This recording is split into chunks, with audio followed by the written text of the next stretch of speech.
Thank you. Thank you for being here.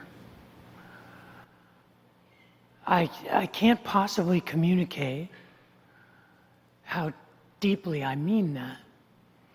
You know how it feels sometimes when you have this deep soul gratitude and the words thank you are all you have.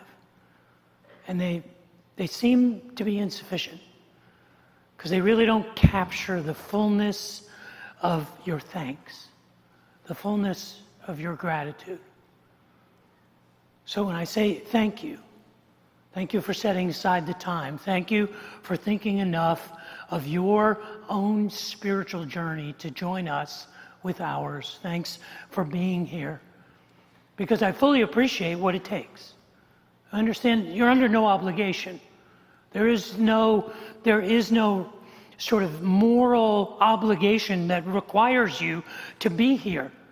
I understand that you have a catalog of other options, a virtually unlimited set of choices. And I know how busy the world is, and I know for many of you, your lives are scheduled out beyond the margins. And if you could just have a morning, just a Sunday morning with no obligations, with no responsibilities, and yet you willingly choose to come out and to be here and to be a part of this community.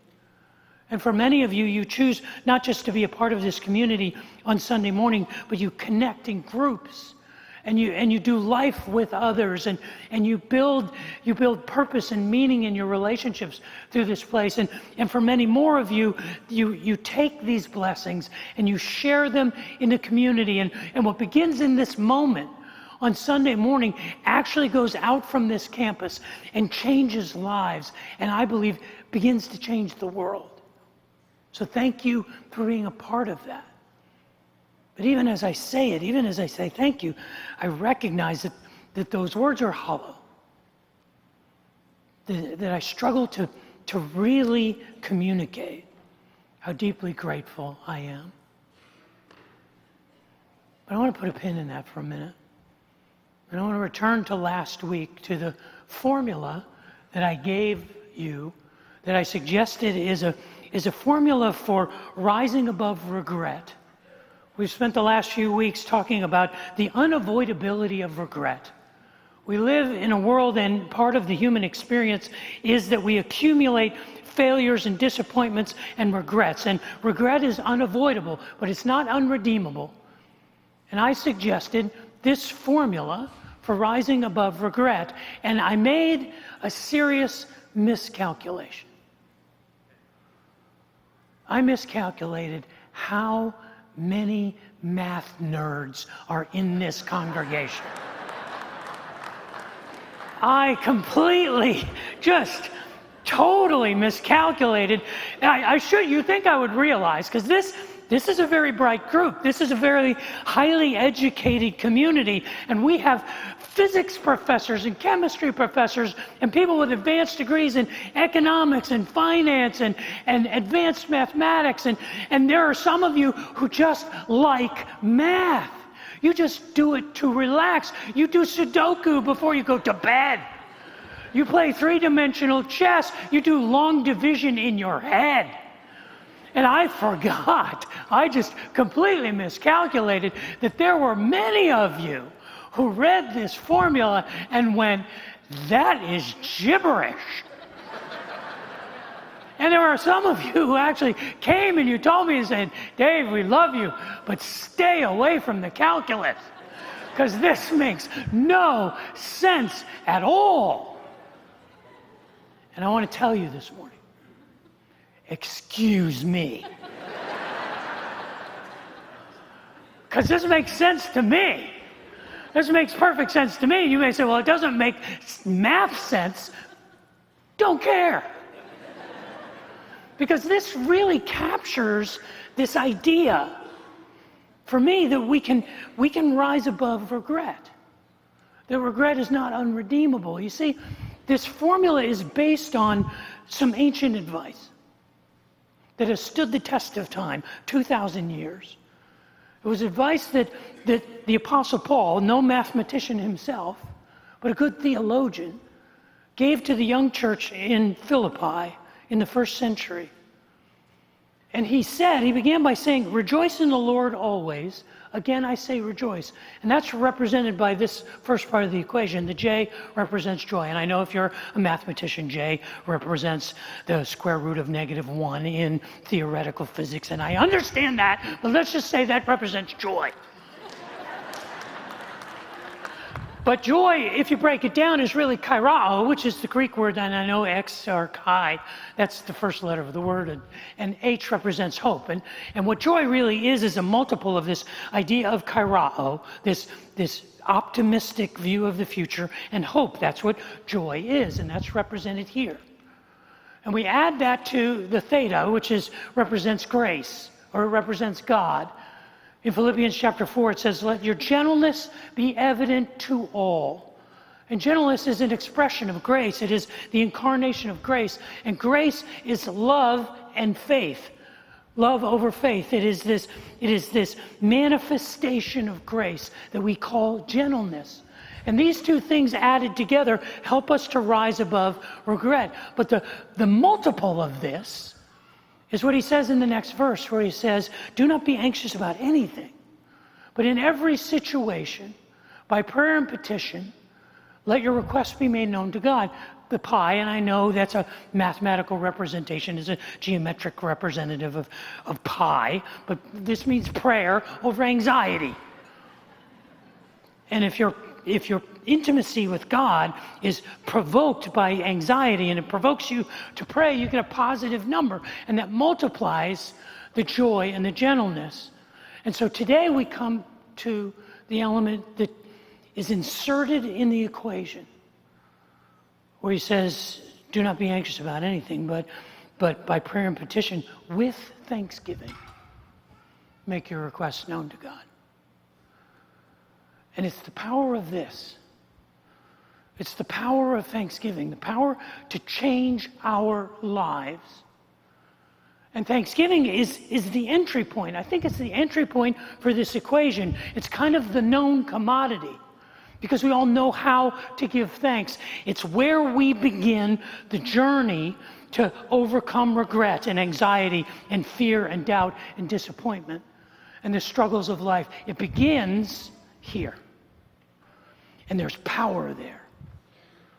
And I think that's why it feels like when I say thank you, and I sincerely am grateful, and I have a soul gratitude, the word thanks doesn't quite measure up, because it's not supposed to, because it is substantial.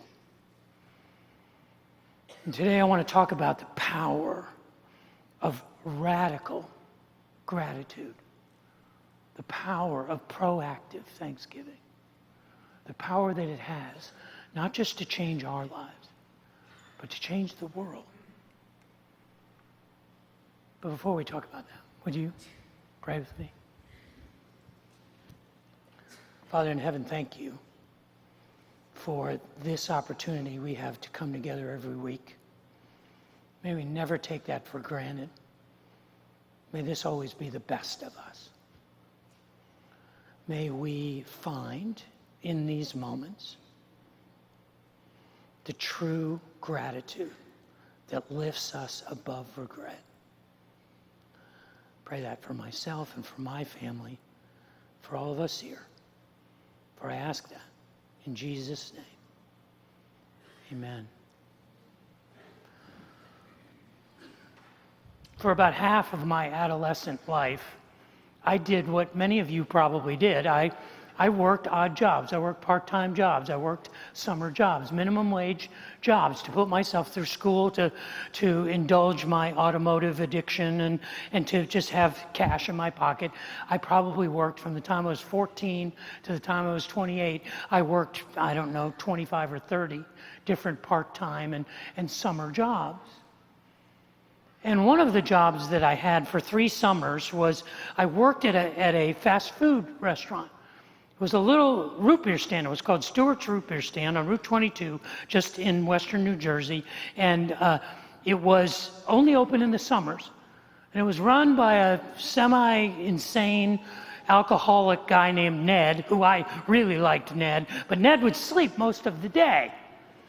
And so this job that I worked at Stewart's Root Beer Stand, while it wasn't the best job I ever had, it was a job. And during the day, the only time of the day that really was hectic or chaotic was the lunch rush. And I worked in the kitchen my first summer working at Stewart's Root Beer Stand with a classmate of mine from high school. I had known him since 3rd grade. His name was Dennis. And Dennis was one of those kids who just never fit in. He's just kind of physically awkward, socially outside of the norm. He kind of kept to himself. And Dennis was not a popular kid, but I always liked Dennis because I kind of related to Dennis. I saw myself as an outsider, and Dennis didn't fit in, and I didn't feel like I fit in. So I kind of palled around with Dennis, and Dennis ran the kitchen at Stewart's Root Beer Stand. And he had started working there, I think, when he was 11 or 12 years old. He had worked there a number of summers by the time that I got there, and by the time I got there, Dennis was a magician in the kitchen. And during the lunch rush, this was back in the days, and there are some of you who remember this, when things were written on paper with pencils. We had that. And we had car hops who would go out, and they would ask the people sitting in their car what they wanted, and they would write the order on a little piece of paper, and that would be handed in the kitchen, and then on a clothesline with clothespins, all of the orders were hung over the grill. And during some of the lunch rushes, during the summer, there could be 25, 30, 40 of these orders hanging above the grill. And when you're neurotic like me, you were in there just scrambling, just looking, oh no, we got 2 more fries, we got 8 hot dogs, we got burgers, we got cheeseburgers. And I would be struggling to keep up. And Dennis was just a magician. He was always careful. The fries were always exactly right. The buns, which we toasted on the grill, were always perfectly toasted. It didn't matter how many cards were hanging there. Dennis was always focused on putting together the perfect burger. The cheese was always perfectly placed. The mustard on the hot dog was always kind of symmetrically put down in waves. And the pickles were perfectly placed on each of the hamburgers and the cheeseburgers. The onions were fried just magnificently. And everything was done the best. I remember that we were in there one time, and I'm like, Dennis, we got to get going. And he's like, no, we got to do this. We got to do this right. And I'm like, Dennis, it doesn't matter. And he turned and he said to me, it matters to me because I know it matters to them. So we're going to do this right. And every burger and every hot dog and every French fry that went out of that kitchen that Dennis oversaw was the best of his ability. Now, I never heard Dennis say that he was grateful for working at Stewart's Root Beer Stand. Never heard him say that. And it wasn't that I was ungrateful for all those summer jobs, all those part-time jobs. I just knew that this wasn't my career. I wasn't going to be doing this forever. So while I wasn't ungrateful, I really wasn't necessarily thankful for all of those jobs or for being a cook at Stewart's Root Beer Stand. And I never heard Dennis say that he was thankful, but I saw him express gratitude. I saw him express thanks with every burger and every basket of fries and every hot dog that he did to the best of his ability. He was expressing thanks. See, this is the power of Thanksgiving. It begins as this innocent sort of social grace, that it's just polite, but it has a trajectory. So what I want to do is I want to double down on my math skills, and I want to share some trigonometry with you today. So I believe that thankfulness can be plotted on a tangent. And if the horizontal axis is what you might call influence,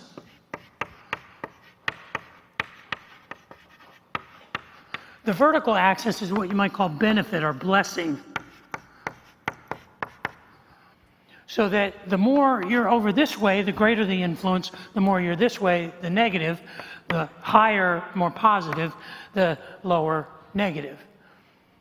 And so on this tangent, and I call it the thankfulness tangent, you're welcome. Because I could have called it the latitude of gratitude, but I didn't call it that. So on this tangent, the place that gratitude begins for us is right here. And it's what I call reactionary gratitude. And this is what we teach our children to do. Someone does nice for you, someone does something nice to you, something nice for you. What do we teach them to say? Thank you. We teach them to be polite. We teach them to say thanks when people are doing things for them. We teach them that this is part of the lubricant of society, that nice people get further in life, that being polite is expressing your gratitude in a reactionary way. If someone does something nice for you, you thank them. But in this tangent, in this trigonometry, there's also a dark side to gratitude. There is ingratitude. And ingratitude is this space on the negative side of the graph where the influence is negative and the benefit is negative, and the opposite of reactionary thanks is apathy. It doesn't take anything to be apathetic. I mean, someone does something nice for you and you're like, well, I don't care. I guess I deserve that. I guess I earned that. You're supposed to do that. You're my waiter. You're supposed to bring me food. I don't have to thank you for it. It's your job. It's forms of apathy. It's forms of I don't care. Doesn't matter to me. But thankfulness grows and gratitude grows. And as we go upward on this tangent, we come to what I call reciprocal gratitude. Reciprocal gratitude. And reciprocal gratitude is the gratitude that is expressed in kind. I am kind to you in the same way that you are kind to me. I am thankful to you in the same way that you are thankful to me. This is the point of thank you notes, the point of returning phone calls and returning emails and texts. It's saying, you reached out to me, I will reach out to you, I will respond in kind. I will reciprocate with gratitude. You have done something nice for me, therefore I will do something nice for you. And this is kind of the line in the sand that Jesus drew. Jesus established reciprocal gratitude as kind of the minimum for showing grace to others in our society. You know how he expressed it? He expressed it as the golden rule. Do unto others as you would have them do unto you. And there's a reciprocation involved. There's a response in kind. If you are kind to me, I will be kind back to you. This is where we draw the kind of the invitation at Riverbend. We want to be a people that are known for reciprocal blessings. Well, how do we say it? We say we want to bless others as we have been blessed. It's that idea that we have experienced something for which we are thankful and we express it to others in kind. Now, there's a negative of this. Down in the dark matter, there is a negative, and that is revenge. Where if you hurt me, I'll hurt you right back. You wound me, I will wound you back. It's an eye for an eye. It is the payback in kind. It is not, I am thankful, but I am vengeful. I am spiteful. And sometimes we enter into this unintentionally. Many times it's hurt people that wind up hurting people because basically what they are paying forward is their woundedness and their spite and their bitterness and the absence of gratitude. And left unchecked, this descends all the way to the point of malevolence or malice. And before you think, well, there's got to be a bunch of really rotten people down there. No, we can all go there. It doesn't take anything for us to go there. It's easy. All of us are capable of making relationships worse, of making environments worse, of making experiences worse. We all have that capacity. And given the right opportunity, we can descend far from gratitude to a point where we proactively are making lives of the people around us worse. But you see over here, at the top of the tangent, is radical gratitude. Radical thanksgiving is proactive thanksgiving. It says, I will do what I can to make your life better. I will see around me the things in the world that make it a better place, and I will do what I can. I will do my best to make the world a better place, to make the people around me better. It's Dennis placing pickles perfectly on every burger that he ever made. It is a radical expression of gratitude. It is not the verbiage of gratitude. It is the act of gratitude. And this is no small thing. This is no small thing at all. Because everything in our lives pulls us this way. You have to fight against the influences that would drag you into ingratitude. And those influences are influences like shame and discouragement.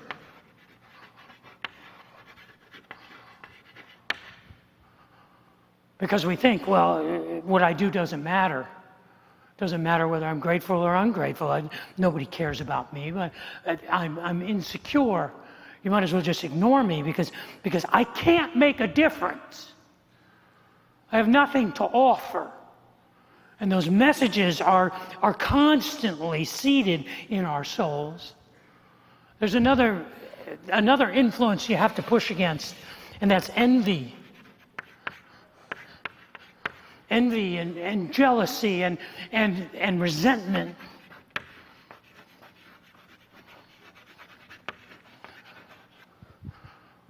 Where we're constantly comparing with others, and we say, well, why should I be thankful when there are so many who have so much more? When there are so many who have so many more things to be thankful for. And it's because our math is inverted. Because we don't take the time to compare ourselves with 99.9% of the people who have ever lived. Because if we do the math honestly, we realize if we look at our life, we have an infinite number of things to be thankful for, because there's not a person in this room, there's not a person in this community who is not living a more blessed life than 99.9% of the people who have ever lived on this planet. There's always something to be thankful for, but when we begin to compare, I will never have as much as them. I'll never be as good as they are. And there's a third influence that we fight against, and that's the influence of pride and entitlement.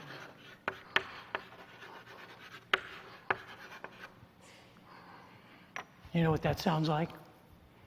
I deserve better. There's nothing wrong with saying, I work hard.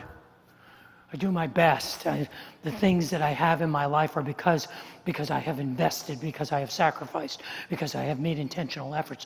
You don't need to apologize for that. But there's a poison in the entitlement of the outcome. There's a poison that says, well, I'm supposed to get these things. I'm entitled to these blessings. No, you're entitled to the opportunity to be thankful. The rest is out of your hands. You see, this is the struggle. And we're pushing against these influences, and we're fighting against these things. And the pathway to do it is simple.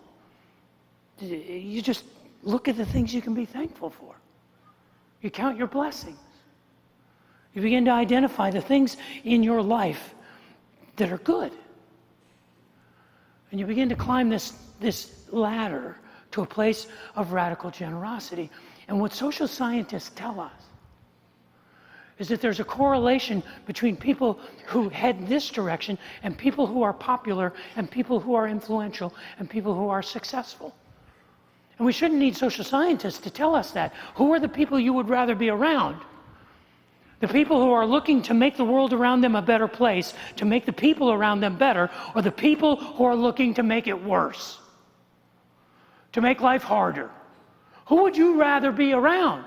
Who would you rather have influence your life? So who would you rather be? And the pathway to get there is gratitude. That's the power of it, you see. It has the power to change our lives.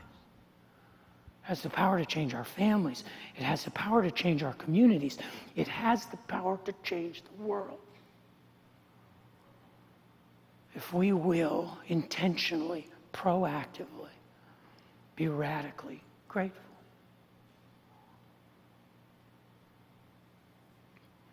I haven't been to Stewart's Root Beer Stand in probably 10 years. About 10 years ago, my wife and I were in New Jersey, and we went to Stewart's, and I had a burger and a shake and fries, and it was great. And it's still there. This is a picture from Google Earth. You know, if you go down and you Google it and you street level view, that's the actual place. It looks much better. All those fancy umbrellas and picnic tables, we didn't have any of that crap. We just had like a gravel driveway. It was just kind of this root beer stand in the middle of nowhere, and they're still serving the same menu 45 years later. I don't think Dennis is still there. Pretty sure, confident Dennis doesn't work there 45 years later. But what if he did? What if Dennis was still working there after 50 years, slinging fries and flipping burgers? After 50 years, we would look at Dennis's life, and you know what we would be tempted to say? What a waste. What a waste.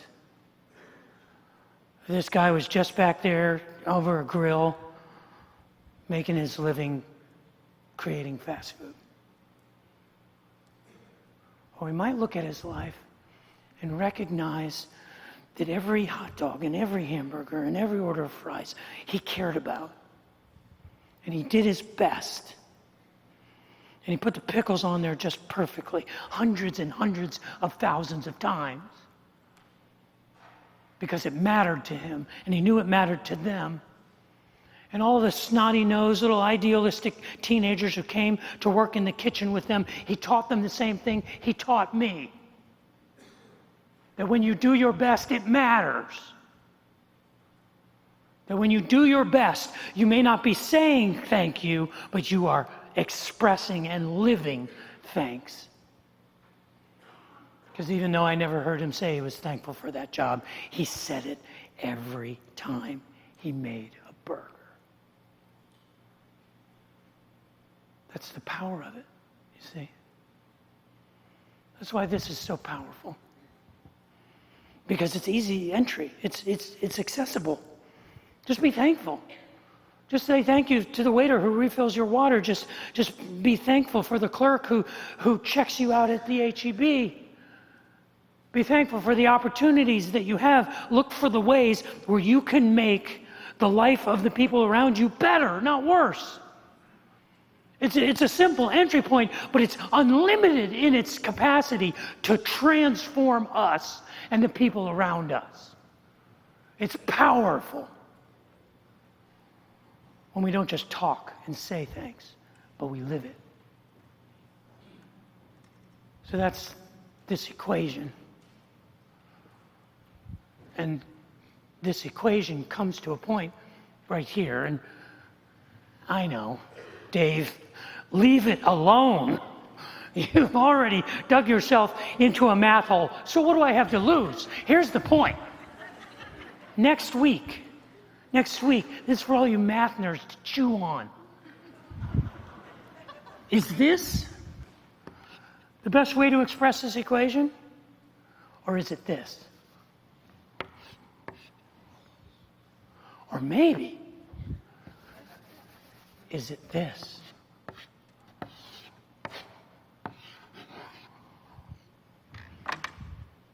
And all you math nerds are thinking, it doesn't matter. Yes, it does. And next week I'm going to tell you why. So thank you. Thank you for being here today. Thank you for carving out your time to be a part of this community. Thank you for the investments you make in each other.